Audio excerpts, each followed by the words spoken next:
I just completely stopped talking. And I realized I'm promoting someone else's product. This lady likes my taste. That's validation that maybe, my watch selection could generate some interest. But here I am talking about someone else's product.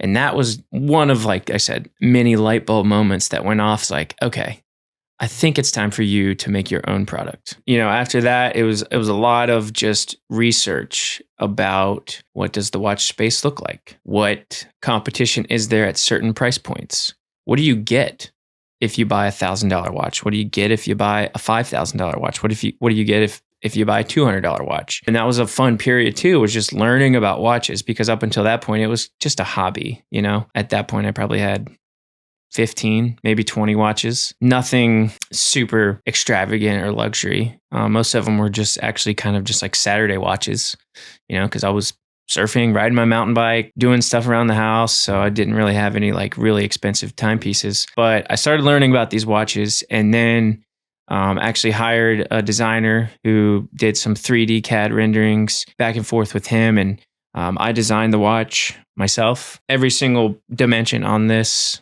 I came up with, every detail.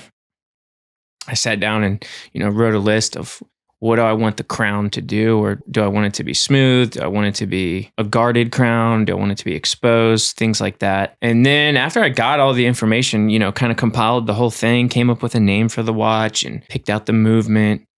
It was still probably a month or two before I really like jumped off the cliff, because it was just, is this the right move? Is this the right time? I lost sleep over it. I mean, it was keeping me up at night, and I'm like, this is bothering me.